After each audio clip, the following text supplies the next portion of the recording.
Salut, shalom à chacun, soyez bénis. Voici une nouvelle vidéo, ça fait longtemps que je n'en ai plus fait certes. Mais alors, la chose, vous la savez combien elle est importante. Prends ta Bible, prends ta Bible. Et aujourd'hui, un partage un petit peu particulier. Enfin non, c'est pas particulier, mais comme la parole de Dieu est particulière dans son ensemble, j'espère que ça va vous encourager. On va faire vraiment très simple. Et pour pouvoir ce faire, j'aimerais vous inviter à prendre le psaume 119. Et on va voir quelques versets dans le psaume 119. Je trouve vraiment bien, et surtout pour les jeunes, mais la parole de Dieu touche absolument tout le monde, et donc pas que les jeunes. Mais écoutez bien ce passage. Vous êtes prêts? On va commencer avec le verset 9. Psaume 119, verset 9. Écoute bien. Comment le jeune homme rendra-t-il pur son sentier? En voilà une question qu'on peut se poser. On marche avec Jésus, et puis on se dit, mais comment je peux arranger ma vie? Comment je peux changer? Comment je peux grandir avec toi, Seigneur? Comment mes voies peuvent-elles être toujours plus comme toi, selon toi? Là, il le dit, c'est une question que tu trouves dans la Bible. Comment le jeune homme rendra-t-il pur son sentier? Comment est-ce que je vais pouvoir changer dans ma vie aussi tout ce qui ne va pas et qui n'honore pas l'Éternel? Qu'est-ce qu'on peut faire pour devenir pur? On lit la suite. En se dirigeant d'après ta parole. En se dirigeant d'après ta parole. Comment est-ce que je peux améliorer ma vie? En se dirigeant d'après ta parole. Comment est-ce que je peux marcher juste et sortir de mes problèmes, de mes difficultés, de mes addictions, de mes doutes, etc. En se dirigeant d'après ta parole. La parole de qui? La parole de Dieu. Et comment est-elle? Eh bien, premièrement, pour chacun d'entre nous, sans exception aucune, c'est la Bible. Et je crois qu'il est bon que nous nous retrouvions devant Dieu. Il est juste que nous prenions du temps, il est juste que nous lisons sa parole, et il est juste qu'avant de lire sa parole, nous demandions à Dieu sa sagesse. Nous lui demandons qu'il conduise par l'Esprit Saint ce qu'il nous enseigne. Oh, vous savez, il y a des fois on lit puis on capte que dalle, hein. Mais on mange aussi, puis il y a des jours le repas il nous apporte rien, hein, si ce n'est qu'on en a besoin. La parole de Dieu est une nourriture. On passe au verset 27 qui est intéressant. Fais-moi comprendre la voie de tes ordonnances et je méditerai sur tes merveilles. La voie de tes ordonnances. Comment Dieu conduit une vie? Comment les disciples? Comment les prophètes? Comment tous ces hommes dans la Bible ont fonctionné? C'est parce qu'ils ont suivi les ordonnances de Dieu. Et suivre les ordonnances de Dieu, c'est suivre ce qu'il nous enseigne. C'est marcher dans ses voies pour nos propres vies. Pour être des témoins, il faut savoir comment Dieu marche. Et je crois qu'il est bon de méditer cette parole. De la méditer avec force. On en a tellement besoin. D'accord? Méditer les ordonnances. Autrement dit, quand tu lis la parole, prends le temps de la méditer, de réfléchir à ce qu'elle veut te dire. Prends le temps de dire, attends, ça va me parler ou pas aujourd'hui? Qu'est-ce que je peux en retirer? Demande l'aide du Saint-Esprit, c'est tellement essentiel. Le verset 37. Détourne mes yeux de la vue des choses vaines, fais-moi vivre dans ta voie. Détourne mes yeux des choses vaines. Et on sait tous qu'il y a des choses qui nous bouffent du temps, hein. Pour certains, ce sera les jeux vidéo, pour d'autres, ce sera la cuisine, pour d'autres encore, ça peut être, je sais rien, un sport ou autre, ou bien des films, ou bien de la musique, peu importe. Ou alors tous nos problèmes, ce qu'on est caché, le besoin de triche, de mensonge, toutes les addictions qu'on pourrait avoir. Ou tout ce qui nous fait du mal, à quoi on est attaché, puis on n'arrive pas à s'en sortir. Détourne mes yeux, comme un cri au secours, Seigneur, détourne mes yeux des choses vaines, fais-moi vivre dans ta voie.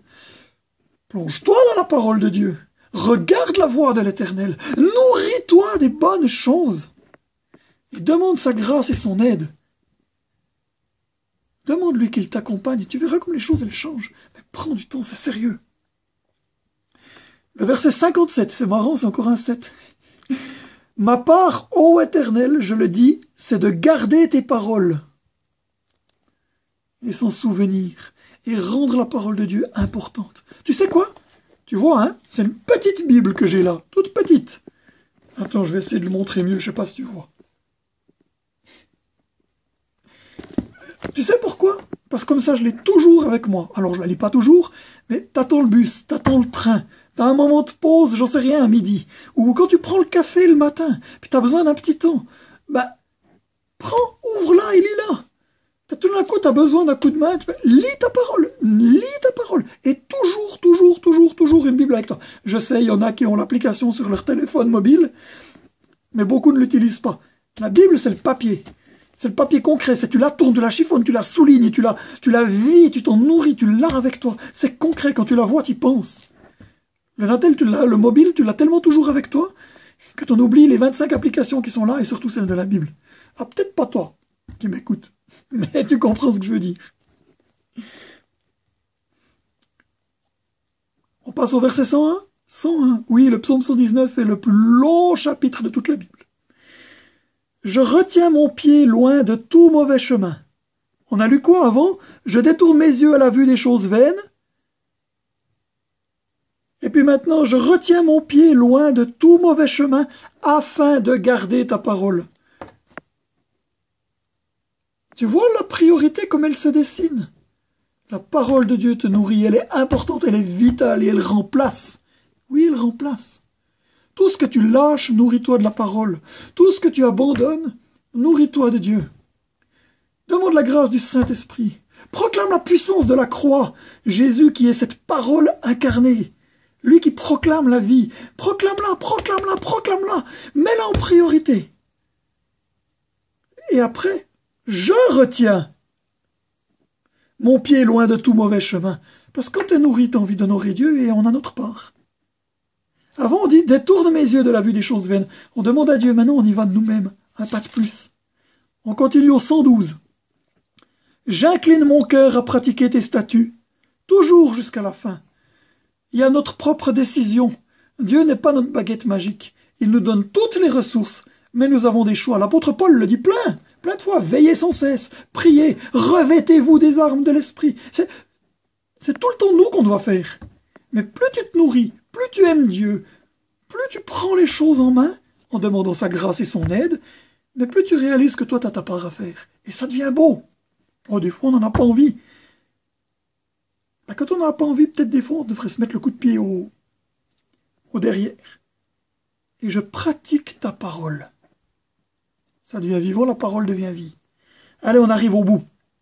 On passe au 133. Affermis mes pas par ta parole et ne laisse aucune iniquité dominer sur moi. Seigneur, tu regardes. J'ai besoin de toi, viens m'aider. Détourne-moi de tout ce qui ne va pas. Seigneur, ta parole me plaît, donc moi j'agis. Et maintenant, s'il te plaît, affermis ce que j'ai appris pour que ça devienne du concret dans ma vie. Et ne laisse plus rien de mauvais dominer sur moi. Regarde comme je marche avec toi. Seigneur, ton alliance. Et on passe au 162, verset 162. On est toujours dans le psaume 119. Je me réjouis de ta parole, comme celui qui trouve un grand butin. Je hais, je déteste le mensonge, j'aime ta loi. Je me réjouis de ta parole comme celui qui trouve un grand butin. Imagine que tu joues au loto.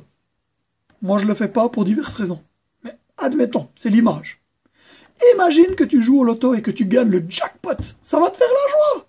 Tu vas te réjouir. Ou tout d'un coup, tu as ton premier salaire. Je sais pas où tu en es, mais tu as eu ton premier salaire. T'imagines comme ça t'a fait une bouffée de joie. Et bien là, je me réjouis de ta parole comme celui qui trouve un grand butin. Plus tu vas te nourrir, plus tu vas la découvrir, plus tu vas être émerveillé. Eh ouais, c'est comme quand tu as les repas habituels qui te nourrissent, mais que tu n'as pas de goût. Le jour où tout d'un coup tu as un bon repas, tu es là. Waouh! Mais avec la Bible, c'est la même chose. Nourris-toi, nourris-toi, nourris-toi. Tu seras des fois émerveillé. Je te promets. Puis le 163, il dit, je hais, je déteste le mensonge. J'aime ta loi. On met les priorités aux bons endroits. Vous comprenez un petit peu ces choses? Je ne sais plus où il est, je cherche rapidement, il y a un verset que je trouve tellement une clé. Ah! Il est aussi dans ces psaumes qui sont proches. Ta parole est une lampe à mes pieds et une lumière sur mon sentier. Je sais qu'il est par là long, j'ai un petit doute que je ne sais plus dans lequel c'est, mais c'est pas grave, c'est un psaume, cherche-le, c'est un beau défi. Médite le psaume 119 dans son entier, tu verras, il y a vraiment la richesse, mais la richesse numéro 1, c'est la parole de Dieu, dans la relation avec Dieu, et ça change des vies. Je voulais te laisser ça, j'arrête là pour aujourd'hui, je vous bénis dans le nom merveilleux et puissant de Jésus, notre Messie, celui qui a été oint, qui s'est approché de nous pour nous restaurer, nous rapprocher, toutes mes excuses, nous rapprocher du Père éternel, nous remplir de son Esprit Saint, afin que l'on grandisse et que cela change nos vies, pour que nos vies deviennent un témoignage. Je vous bénis dans le nom de Jésus. Bye bye, à la prochaine.